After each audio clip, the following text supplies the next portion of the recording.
રક્તદાન કેન્દ્રની નવી પહેલ। હવે થેલેસેમિયાના દર્દીઓને થશે પૂરતી સારવાર। આજે થેલેસેમિયાના દર્દીઓ બ્લડ ટ્રાન્સલેશન અને રિસર્ચ સેન્ટરનું રક્તદાન કેન્દ્રમાં ઉદ્ઘાટન કરવામાં આવ્યું। સુરત શહેરના જાણીતા અને માનીતા ડોક્ટર દ્વારા રિસર્ચ સેન્ટરનું ઉદ્ઘાટન કરવામાં આવ્યું। થેલેસેમિયાના દર્દીઓને free of cost blood transaction કરી આપવામાં આવશે।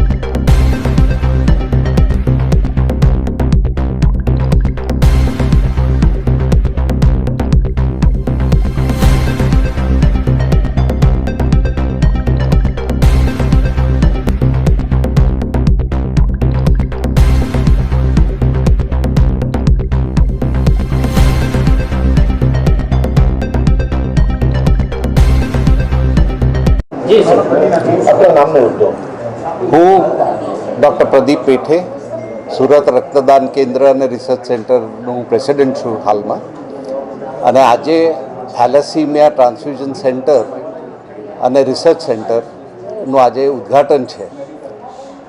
આ નિમિત્તે આપ સૌને આવકારવાનો આનંદ અનુભવું છું। આજે શ્રીમતી સુવર્ણા મહેશ દેસાઈ અને ડૉક્ટર મહેશ કે દેસાઈ એમના ખૂબ જ સહકારથી અમને આ લાભ મળ્યો છે। ઘણા સમયથી અમને ઈચ્છા હતી કે અમે થેલેસીમિયા માટે કંઈક કરી શકીએ। થેલેસીમિયા માટે લોહી તો પુરવાર અમે કરતા જ હતા, પણ આજે આ સેન્ટરની શરૂઆત થેલેસીમિયાના જે દર્દીઓ છે, એટલે બાળકો છે, એ લોકોને બ્લડ ટ્રાન્સફ્યુઝનની શરૂઆત આજે અહીંયાથી થશે। એટલે આવતા સમયમાં એ લોકો અહીંયાથી ફ્રી બ્લડ પણ લઈ શકશે અને અહીંયા જ ટ્રાન્સફ્યુઝન પણ થઈ શકશે। નમસ્તે।